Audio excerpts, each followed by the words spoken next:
Welcome to Barbatus Catholic Podcast, the show where three Mexican dads talk about faith, life, and culture. We are your hosts, Gustavo, Ivan, and Walter. And today we are going to finish talking about Advent and move on to Christmas. But first, a word from our sponsor.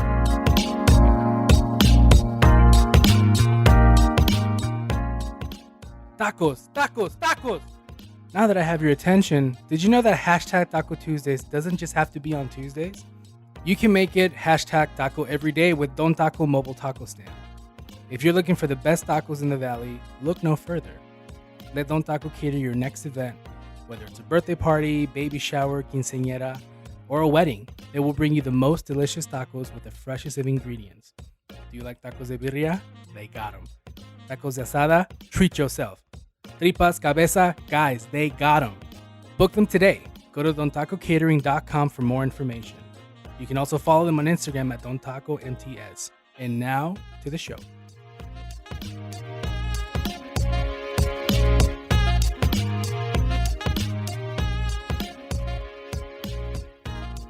Hi, welcome to the podcast.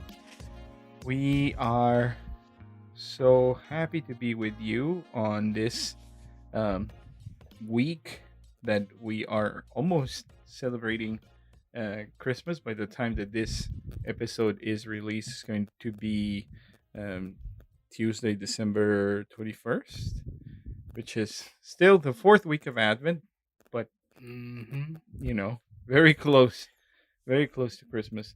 So it's an interesting one because the it's Christmas, right, on Saturday, and then it's like the Holy Family feast day, like the next day. Right. Isn't that crazy? It is crazy. Because, like, when are you guys going to Mass? Are you going to the Vigil or Midnight Mass on the 24th, or are you going to Christmas Day Mass? We're going to go to Midnight Mass. I'm going to go at 4:30 on Christmas Eve. Oh, we'll see you there then.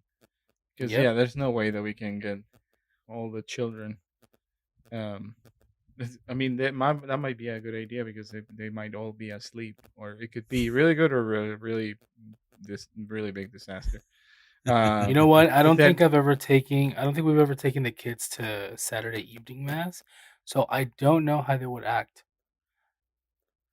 I mean, it's gonna be challenging for us. Like 4:30 is like the witching hour, and you know the Christmas Mass is always like a little bit longer than usual. The regular it is, Mass. yeah, and it's usually the time that the kids are like eating dinner, and then after that we start our evening ritual. But you know, my parents are gonna be in town, and there's gonna be the excitement about going to bed early because Christmas presents and all that.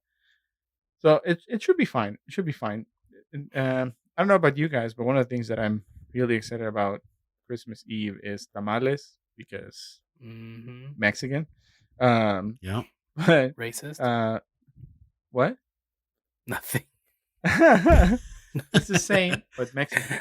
Mexican. You guys don't know who are listening, but Gustavo, Ivan, and I have gotten into very heated conversations regarding what goes inside of a tamal.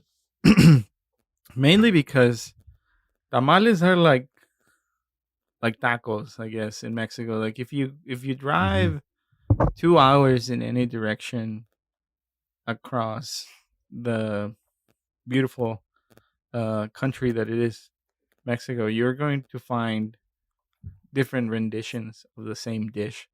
So many different ones. So, like, I'll start describing, like, in my hometown in Monterrey, in the northeast part of Mexico, tamales are skinny, and they have maybe a 2-to-1 ratio of masa to meat. So, think about it as, it's almost like an empanada in sorts of way. Like it's like it has a bunch of meat on the inside, and it has like there's a filling. It's filling, yeah. Like, but you still eat like 4 or 5 of them, you know, for dinner. but because they're skinny. But you are not just eating carbohydrates. You're getting like that protein. Yeah, that protein in. But then I came to realize that Gustavo and I even have had a very different experience of what tamales are and what ingredients go in. Like for me, it was just like pork with red chili, but then maybe chicken with green sauce. But then I was open to a whole world of possibilities. I mean, mine are very similar to yours. We just get straight to the point. Masa con carne de res con chile rojo o de puerco con chile rojo, and then the rajas con queso. See, rajas con queso is like jalapeno. Those are my cheese. favorite too. Yep. It's like when my grandma was feeling fancy, we might have those. Yeah, no, that's like every year. Like my mom makes the best rajas con queso tamales that you will ever have, and I mean, yeah, like for us, it's like it's straight to the point. It's just what needs to be inside, nothing too fancy. Yeah, and that's how they are, man. Yeah, same. So let me ask you a question: Are you? It's not the same. It is. I mean, in theory, right? I mean, what makes a tamal different? You need to like list the ingredients that go into the tamales that your mom makes. People need to know what you put in them. Okay. Well, traditionally, I was raised in an island of tamales, right? Because I didn't know any other variety existed. So that was a culture shock for me when I knew, like, what? You're putting what in the tamal? So traditionally, for me, growing up, it's the same, right? Masa is like the red chili carne. Carne, I said that as a gringo. Carne con chile rojo. But it's but ours is beef, is not pork. Same as yours, right, Ivan? Mm-hmm. It's shredded beef and an olive, and you're already doing strip of jalapeno. Huh? I'm like, you're already doing too much.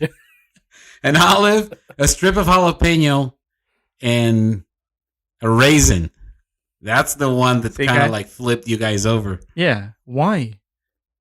Like, and why do you put a jalapeno on it? That's what salsa is for. You can put the salsa on top of it. No, because what about the kids? I don't know, man. What about the kids? Well, the kids can like peel it out and then deal with like a little bit of spice, you know. That seems cruel. But our corn tamales are different than the beef tamales, because the corn tamales, they make them with actual ground corn, fresh corn. Okay. And they do put a little bit of masa in it, but it's like a mixture of both. So it's a lot sweeter. Mm-hmm. It doesn't have any filling. The only filling is like the green chili, just a stripe of green chili, and the cheese is actually blended into the corn as you grind it. Oh, so wait, what kind what kind of cheese? Like cotija? Queso fresco. Okay, similar. Yeah. So it has to be crumbly. And then that's it. And I think those are my favorites. But they're savory still. They're a little savory. Yeah, my mom does put a little bit of, corn is sweet by itself, right? Mm-hmm, mm-hmm. But my mom does throw a little bit of sugar in there to make them just a little bit sweet. But they're not like a dessert. This is another variety that she makes, right? When she runs out of beef, she uses beans. And she blends beans with like piloncillo, so she makes kind of like a frijol pudding, and that she puts that into the masa that's just white. It's the masa that doesn't come out like orangey, right? Yeah, with chile. And the masa is like blended with like a little bit of cinnamon and the sugar. So that one's kind of like a dessert tamal. So those are the three varieties.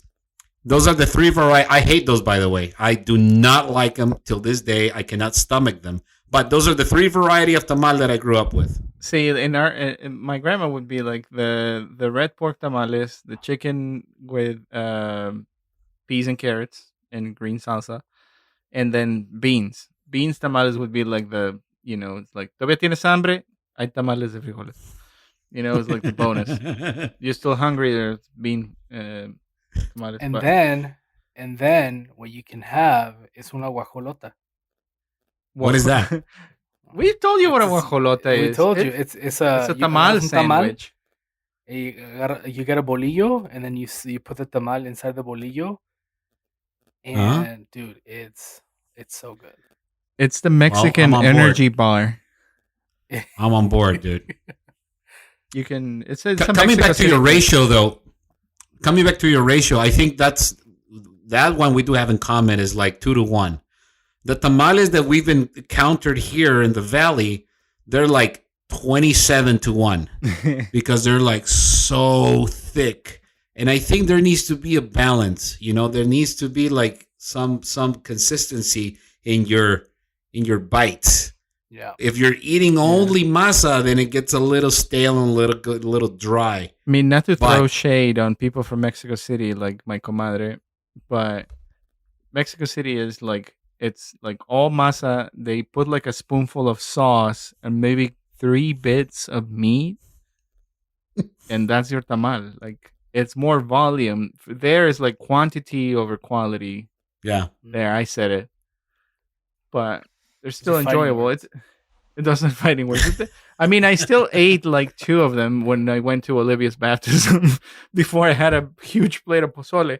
But that's neither here nor there, and I'm getting hungry. So I think we should get into the topic, because we're going to talk about Christmas Mexican traditions. But first, we need to wrap up Advent of the Heart by Father Alfred Delp, which has been an excellent companion for this Advent season. And today we are going to take a couple things. I had one particular quote from the homily for the 4th Sunday of Advent preached in Munich on December 21st, 1941. And he says that it just does a recap of the things that we have been talking about. He says, these have been our reflections on man in Advent, in the encounter with the absolute, being shaken, in the experience of quaking, in authenticity, in ultimate integrity, in confession of faith, and in this forthright and realistic fear of the Lord. So he focuses on what exactly means to have actual and realistic fear of the Lord in this particular homily, which is basically having this sense of reverence and awe for the creator of the universe, which I thought that it was like a really good differentiation between what we consider in the world as fear or being afraid. It's nothing like that when we talk about fear of the Lord. It comes more from like a place of reverence and awe. But then moving on to the pre-Christmas reflection that he has for the next year, on December 22nd, 1944, he has 3 ways that we need to celebrate Christmas. And Gustavo, can you help me out with the first one?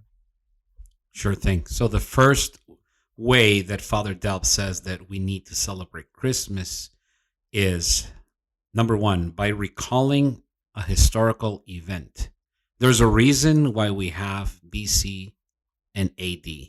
So basically, it's not, you just don't celebrate just because. There has to be a fundamental reason. Think of your own celebrations. Sometimes, I don't know. Sometimes we just have like a fancy dinner on a Tuesday because it's a Tuesday and we're together and we're family. But by and large, it's always birthdays or anniversaries. So there's like a significant date attached to that celebration. Mm-hmm. And I think there is a lot to be said about that.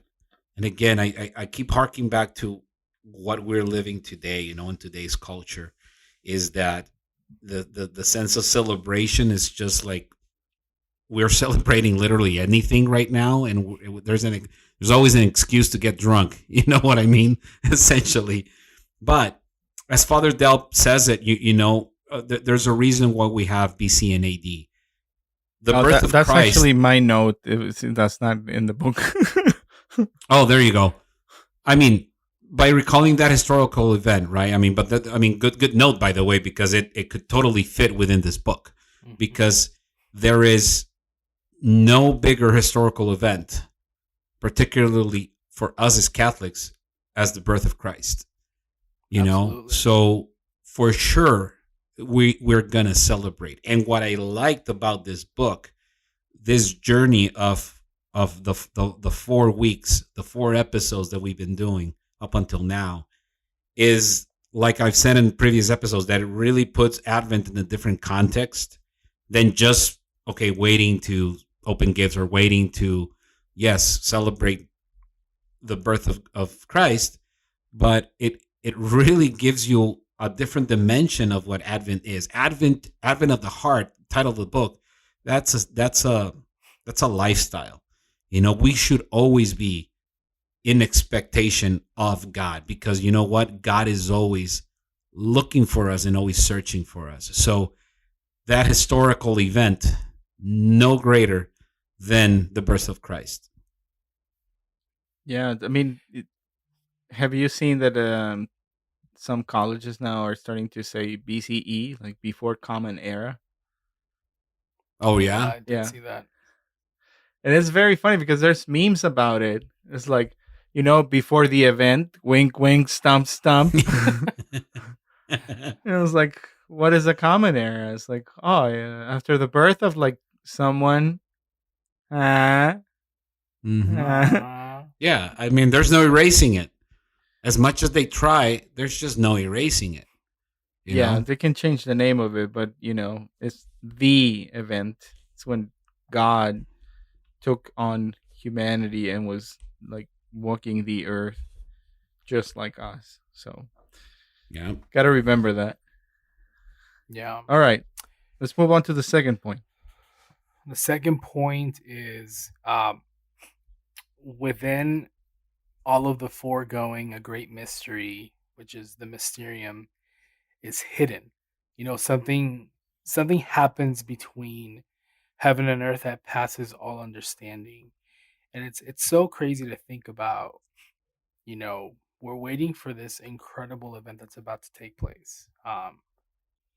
Something so that at the time, humanity, if God were to say like, well, I'm going to descend from the heavens and onto the earth and walk amongst you, like, I don't know, that's like a very trippy thing to hear. Mm-hmm. If I live back totally then. So like something is just about to happen, and it's so beautiful. This mystery is made present to us, and it continues in the world to the end of time, and is always in the process of happening. So the cool thing is that we get to celebrate this every single year. Like, it's not like we can skip it or anything like that. Like, the fact that we get to take time to just, it's almost, people see Advent as almost like Lent as well. Lent, we take time to remember our Lord's sacrifice and what he did, and why, and to celebrate the reason why we're Catholic and why we do what we do. But why can't Advent be the same way, where we get to remember, before he was on the cross, he came into this world. Fulton Sheen is one of my favorite writers, and in his book Life of Christ, I really love how Fulton Sheen writes, because he writes very poetic in a way, where when I read, someone like Pope Benedict or JP2, a lot of the times it just goes over my head. And Fulton Sheen is just so easy to understand because he just writes so poetic. But when he talks about the nativity and the life of Christ, he talks about how the King of the universe had to enter his own world through the back door, pretty much. Like the King of the universe was born in a cold, wet cave. And that's so interesting. When I was a missionary with Net, I used to always ask the teens, like, when you think of royalty, what do you think of? Like, you think of, like, castles and like a big kingdom. And when a baby's born, it's like it's born into royalty. And, like, Jesus, the king of the universe, born in this cold, stinky, wet cave that had to be warmed up by animals. And it's just it's so trippy to think about that. Yeah. Like the Lord Yeah. of the universe, so humble, coming into our world, into our lives in the most humble of ways. So yeah, it's Yeah. so cool. It's so cool to think about that. And it's so cool to contemplate that. I don't know. Personally, for me, it's very cool to contemplate that. No, Yeah, for sure. definitely. I think that, um, whenever it's like the third mystery of, is it the joyful mysteries, the rosary, the birth of Christ? I think I Mhm. mentioned before that some of the things that I tried to contemplate when I'm praying that mystery of the rosary is like, well, how cold was it? The how the shepherds saw the angels that were leading them to the location where Christ was born, and how did Saint Joseph react to being the bouncer basically? It's like, I don't know you. Like, why do you want to see the baby? Because I would be one of those guys who'd be like, "There's a baby here. Can I hold it? Where's the baby? What's the baby? He's so cute, the baby." But that's just me. Regardless of You that, guys, there was this meme floating around, not meme, but like a little cartoon of how Silent Night got started. Did you see that? no. What So did it say? there's an illustration. There's an illustration of Joseph with Mary on top of the donkey, and you just see their backs, right? Mm-hmm. And a talk bubble on top of Joseph says, "Honest, I did make the reservations. I don't know what happened. Mary, talk to me." And Mary's talk bubble says, "I'm fine." And that's how Silent Night started. Oh, man. La cagó Joseph, con decir. La cagó. Yeah, he didn't book it, It is funny, but far from what happened. I know. Oh, well. Okay, the third way that we are to celebrate Christmas, Father Delp says, we must consider the feast to be serious and important. And I think that he says a lot with very few words. Serious and important. Those are two characteristics that he stresses on the third way that we are to celebrate Christmas. When you think about Christmas, I don't think I would describe Christmas as serious before I read this book, mainly because people are relaxed usually during Christmas. Obviously, there's people that have a lot of anxiety and stress related to the holidays. People that cannot spend time with their loved ones, or any other situations that we're praying for you if you're spending your holidays not with your family, because that can be difficult.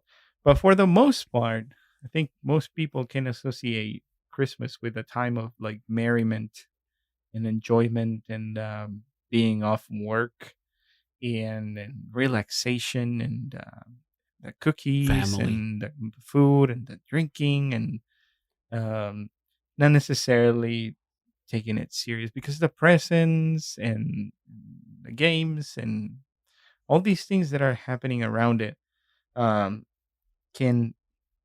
take our attention away from what is important.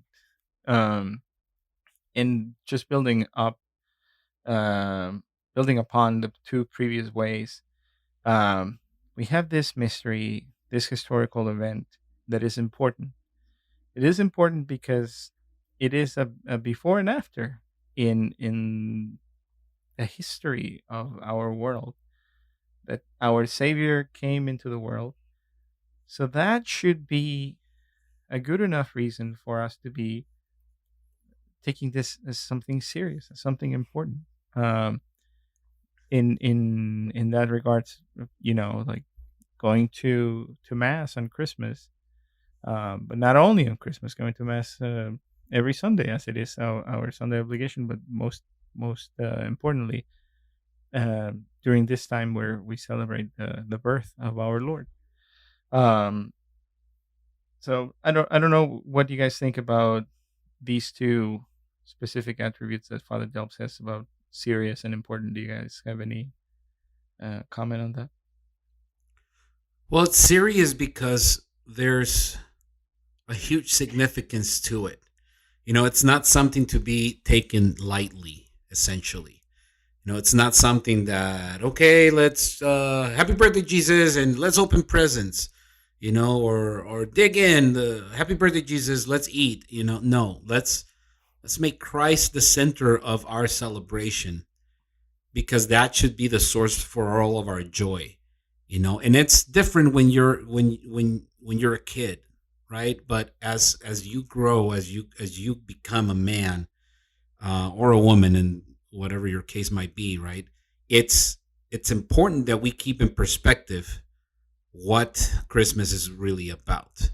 And I guess the other thing is the seriousness of the reason is sometimes we pay more attention to other reasons. If you're hosting, oh, do we have the food ready? Oh, or is there drinks? Is there ice? The kid's gonna have batteries for their presents. It's like, so there's a lot of distraction, like obviously surrounding Christmas, but I attribute the seriousness to it to really be reflective about the significance of that event.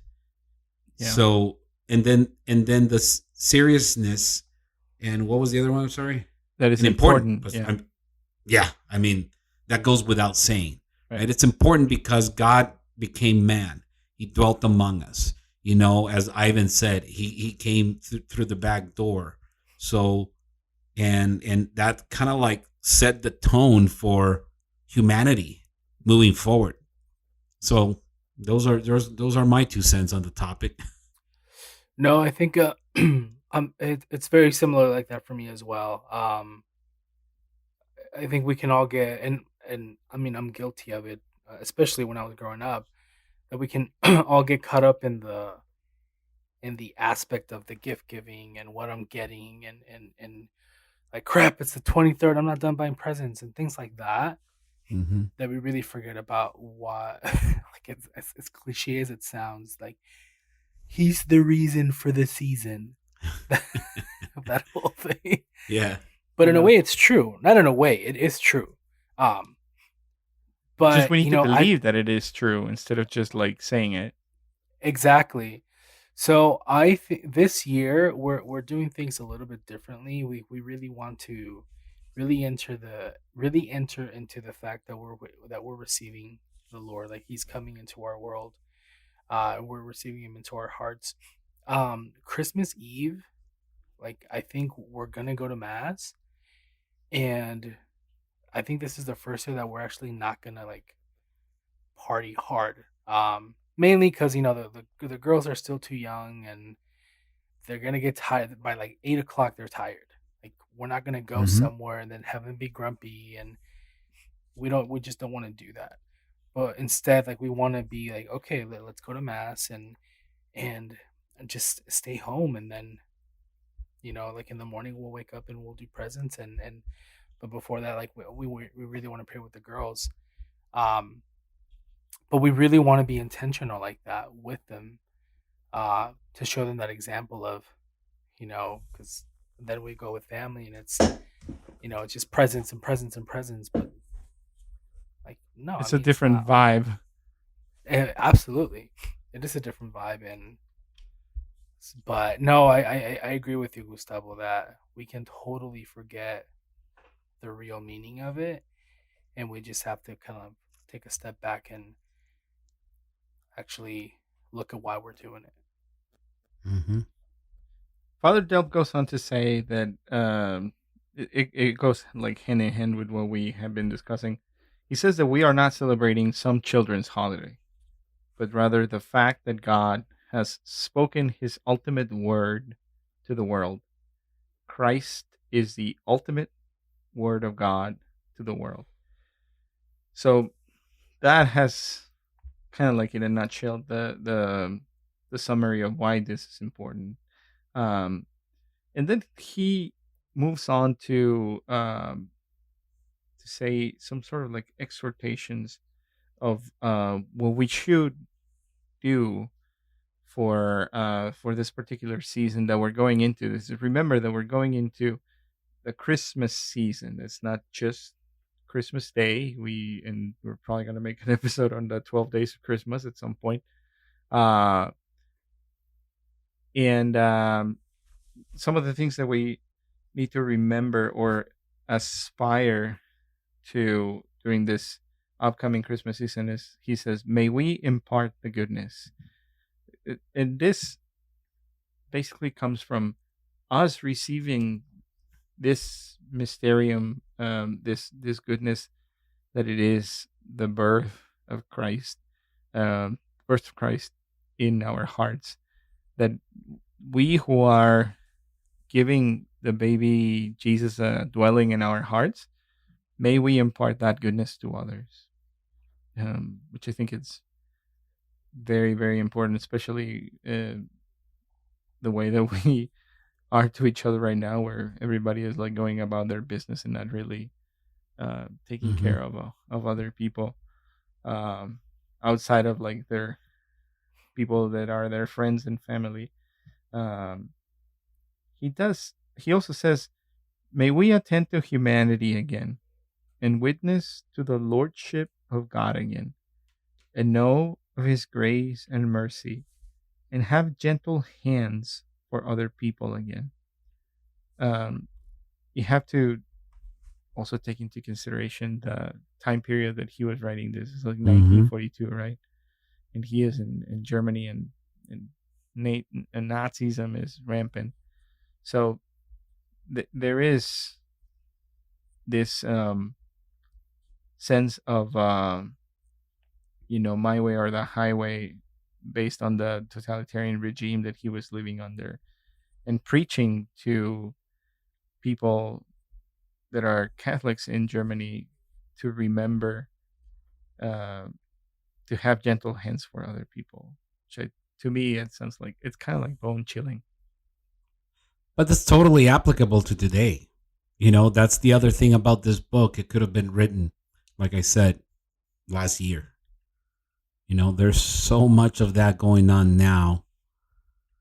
Obviously, not to the devastating extent that it happened during World War II. Right. But I definitely believe that we could all have gentle hands for other people again. It's just so divided right now. Our country is so divided. And I do attribute that because then there's this God hole, in our society, and people are just trying to fill it with something. But for sure, contextually, reading this and the day that it was written, it was like, oh yeah, I can definitely see why he wrote what he wrote. But even today, there's plenty Catholics that we can definitely do a better job of having gentler hands with other people. So yeah, definitely. I think we have said that um, in the last 3 episodes that we have recorded about how he wrote it in the 1940s and how applicable it is to right now. So it's kind of crazy to think. Um, and then a couple other things that he says, and may we go away from Christmas Eve with the consolation that we mean so much to God, that no external distress can rob us from this ultimate consolation. Our hearts must become strong to make the divine heartbeat into the law of life again. God's readiness is established, but our gates are locked. That kind of like tug to the heartstrings a little bit to be like, man, God's readiness is established, but our gates are locked, and how true that is. Mm-hmm. There's no way that he says it right. There's no one can rob us of this ultimate consolation that he is uh, that he is after us over and over and over and over and over and over.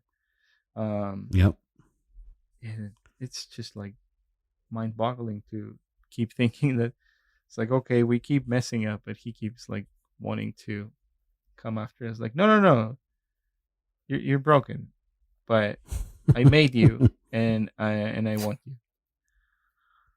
All right, Ivan, do you want to wrap it up with the last couple points that we have for this meditation?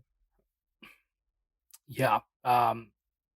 These should be the meaning of our wartime Christmas, and that's that we should petition him, that he redeems us through the mystery, which is the mystery of Advent, that we are rich and capable enough through God's comfort to give mankind the comfort that it needs so much,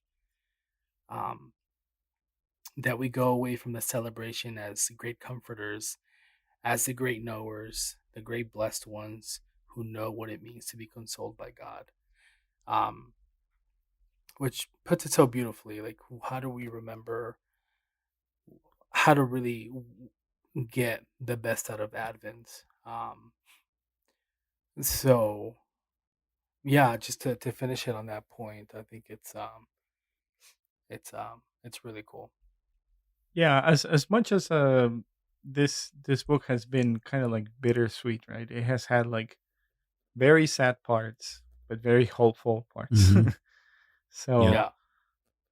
I hope you guys that have been following and listening have gotten something out of it, or have enjoyed it. We really, really have liked reading it, even though it has been a little bit difficult at times to digest some of those harder words that are thrown in there. It's like some of these are a little bit bitter and a little bit, you have to like really, really chew through those ideas that he is pitching. But overall, at least personally, I don't want to speak for the two of you. It has given me like a better sense of how to prepare in this Advent season for Christmas. And I have to say, I haven't indulged so much as I would have done by this time in December. That probably has helped. So thank you, Father Delp, for Advent of the Heart. Yeah, for me, I guess the biggest takeaway from the book was that, I mean, if I have to recall and say, okay, the key points were the joyfulness that we talked about last episode, how we can become partakers in that joy every single year. I mean, this is a great event, that we get to partake as Catholics. And the better we prepare for it, I guess the more joy we can experience. The second one is the fact that this amazing man, Father Delp, did all this in one of the toughest times in history of mankind, so mad respect. I think there is a lot to be said about the cause for canonization for this man. And I'm pretty sure it's going to come forth at one point or another. So, but yeah, I think joyfulness is really important, that we keep it in context of how lucky we are, that we are able to just do this and practice our faith and celebrate Christmas with our loved ones. And Father Delp did all of this, most of these reflections, while in prison. So let that sink in a little bit, and it really helps you appreciate, all the many blessings that we do have, based on the work of others. So, yeah. I was trying to find if there is a cause open for his canonization, but I couldn't find one. So we'll see. We will need to start praying to Father Delp to see if there are any miracles through his intercession that we can report to the Vatican. All right. Well, it's gonna do second gear, and the second half of this episode, we wanted to share with you some of the things that we have experienced as Christmas traditions growing up in Mexico, and this is gonna be fun because I just wrote down the things that I experienced as a kid, growing up in the northeast part of Mexico, and I'm really curious about what Gustavo and I are gonna say about this. There's three of them. The three P's of Mexican Christmas traditions. We have first place we have posadas, which a posada, the literal translation of the word posada from Spanish to English would be an inn, or a place where people that are traveling will stay for like a night. Think about like the old school bed and breakfast kind of situation. And the original Airbnb. The original Airbnb. Yes, basically. This is a novena that is prayed from December 26th to Christmas Eve.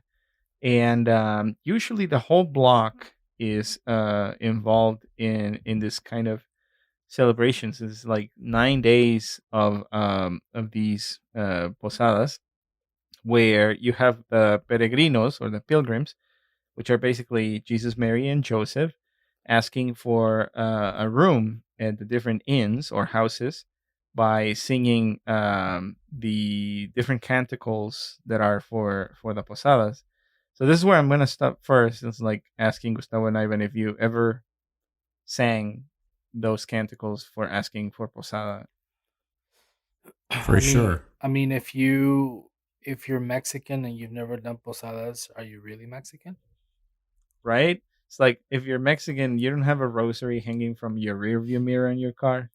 Exactly. Are you really Mexican? It's one of those. It's one of those rules. No, yeah, I grew up with posadas and I love it, man. It's such a great tradition. It is. We used to do them in youth group, so there was a lot of houses, there was a lot of food, and yeah, I mean, as early as 12, I can recall that I was going out on posadas. You gain a good 15, 20 pounds in those. Yeah. Oh, for sure. Days. For sure. So some of the canticle, like I'm not gonna sing it right now, but I'm just like trying to do the English translation of what it is. It's like an exchange in between Jesus, Mary, and Joseph, and the innkeepers. Basically, Joseph doing the asking is, it starts saying, "In the name of the heavens, I request lodging from you, because she cannot walk, my beloved wife." And the innkeepers respond, "This is not an inn. Go on ahead. I cannot open up for you in case you're a crook," which is kind of cruel, for a Christmas carol. But it goes on and has like, cántala. Que cante. Well, I'm gonna do like my best impression of one of my aunts singing, "En el nombre del cielo, os pido posada, pues no puede andar mi esposa amada." Which is you lost. can There see, you go. You can see how you can play with all of those like modulations of notes when you're a kid and make fun of that and make silly dances to those things. And then the people from inside the house would answer with the other part of the song saying, "Keep going. I don't know you. I don't trust you." Oh, come on. I thought you were going to sing it. I don't know it by heart. Come on. I have the lyrics right there in the notes. You can open the link and go. We can move on, Walter. Right. We can move on. We'll just do like a tutorial on how to sing Los Cantos de la Posada. But anyways, the song is sung, and then after a few stanzas, they're like, okay, keep moving. But anyways, everybody goes into the house where the posada is happening, and usually the rosary is prayed. And after the rosary, whoever is hosting gives either like a snack or dinner, as well as bolo. Bolo, I don't know about you guys, but in Monterrey, bolo is like a cellophane bag with an orange at the bottom for bulk, and then a handful of like peanuts that are still in the shell, and then maybe like a couple pieces of hard candy, and colaciones, which is like some kind of like basically just sugar clumped up and with some color on the top. And that's like the typical thing that it would be like the treat for the kids that would like pray the rosary. And then the difference for the night of Christmas Eve is that the pilgrims are invited inside. And then you do the same thing. You pray the rosary, you eat tamales, and there's the addition of the adoration of the baby Jesus. And particularly in my grandma's house, there would be between 3 to 4 baby Jesuses, and they would like put them in platters, and they would put like pieces of candy around the baby Jesus. Imagine this baby Jesus like kind of like real size, life size baby Jesus. And then you would like get your candle, get it lit up. Some people would get on their knees and like go on their knees to adore baby Jesus, and blow out the candle when you get the baby Jesus, and then you like kiss the figurine of the baby Jesus and take your piece of candy. And there's another song that is sung while you are adoring the baby Jesus that I'm not going to hurt your ears with. There's a lot of singing going on, and my grandma would have like this old notebook that only she would be able to understand the chicken scratch on it to sing the lyrics. But everybody knew the lyrics because, you go every year and you sing the songs. Yep. Do you guys experience that growing up as well? Yep. All of that. Nice. I mean, in Mexico, yeah, I remember doing that, but I mean, I moved here in 95. But St. Joan of Arc, the Hispanic community, has always done the Posadas here. So we used to go when I was younger, and then when I was in charge of the youth group would be in charge of one of the nights.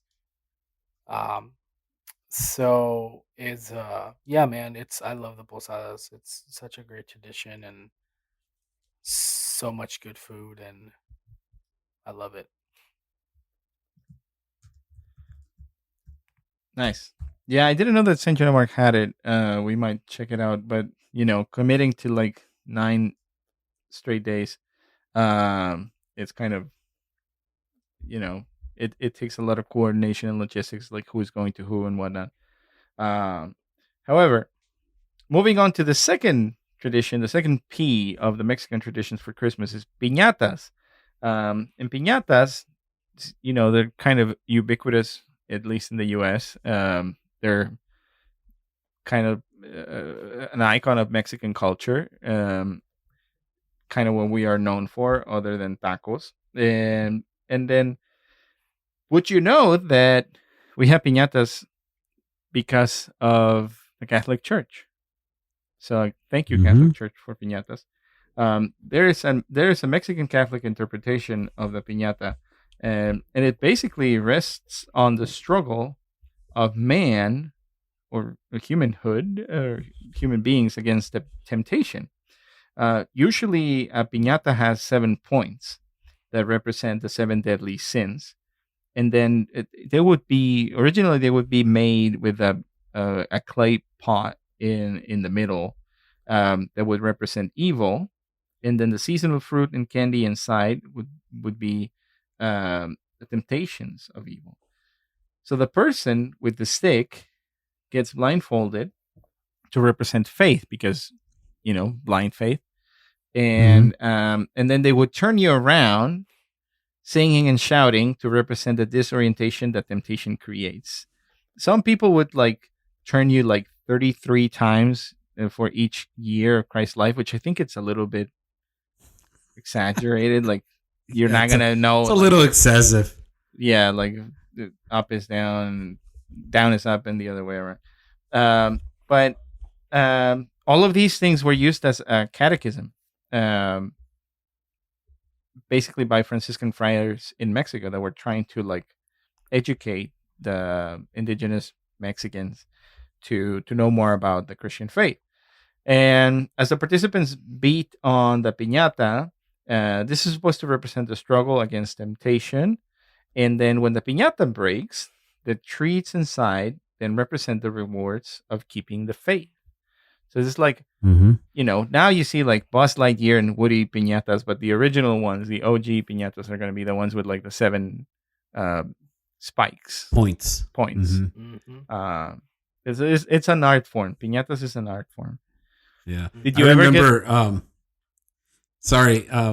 Just came to mind, but did you guys ever see the episode of The Office where Dwight is about to hit the piñata, and they want to put the blindfold on him, and he says, "No, I don't need that." I have a priest friend. I won't say his name, but once he was holding a stick, and he's like, "I'm gonna beat you up with this stick like a piñata." You know who you are, Father. You know who you are. I think I might have a good idea of who that was. Yeah, I'm pretty sure you do. But regardless of that, pues es una bonita costumbre, ¿verdad? It's now it's common place for Christmas and birthday parties and all these things. But originally, it was an instrument for catechism. Anyways, so you guys used to do it on at the last day of the Posada Novena? Yeah, it was after Christmas Eve. You would break the piñata. Yep. It's also I think we talked about this. In Mexico, the family gathers together at 7 or 8 p.m. on Christmas Eve, and all of those celebrations, everybody gets in 6 or 7, starts eating dinner. Rosary starts at 8. It lasts an hour because it's Mexico, and then after that, you have a lot of time to kill, right? So you do the piñata, you do loteria, and then you would wait until midnight to open up presents instead of having the kids go to sleep and do the presents Christmas morning. At least my family was like that. So one of the other things that we would have to fill the time before we would all say Merry Christmas, right? And at midnight would be pastorelas, the third P of Mexican Christmas traditions. And for those that don't know, pastorelas are basically plays that recreate the biblical passage where the shepherds follow the Star of Bethlehem to find the Christ child. And it's very straightforward. So in order to reach the birthplace of Jesus, they have to experience a series of changes in fortune and confront the devil, who is going to do everything possible to prevent them from contemplating Jesus, completing their mission. And it's at that moment that the Archangel Michael intervenes to defend the shepherds on their journey. So it's always the same principles, but the people get created with the plot of those things. And my family, we would always have that uncle who was he always wanted to be a writer and would write lines for all of the cousins, because there's 30 of us. And I have to come clean and say that I was never one of the angels. I was always one of like the sidekick demons of Satan. That would be like the funny relief, the comical relief of the pastorela. Yeah.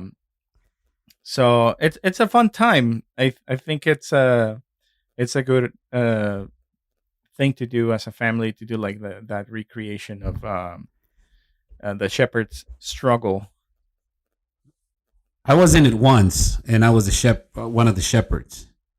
Nice. I had like 2 lines, and I can't remember them now, but they were like very minimal. It was one of them. Aquí está la carta, señor. One of them was like, yeah, it's like that. It was like, look, and that's it. Because it was during youth group, so there was a bunch of us. So they tried to, give everybody a little bit. So it'd be like finishing each other's sentences. One says look, the other one says like theirs, and then the other one a star or whatever. So it's just like a lot of kids. It'd be funny that the conflict would be like Satan would challenge Saint Michael the Archangel to like a game of soccer, and whoever scores the most goals would like decide the fate of the shepherds. So little crazy things like that I'm like, okay, that's not how it happened, but we're gonna like tropicalize it and make it our own. It was a good time. Dude, we need to put on our own pastorela for sure, and so make it like we got plenty of kids now, so yeah, make it like a radio show. There was one time that I was supposed to be like Cloud. That was my character. And someone had one of those like sparklers. And I had a cape that said Cloud with like cotton balls stuck to the cape. Wow.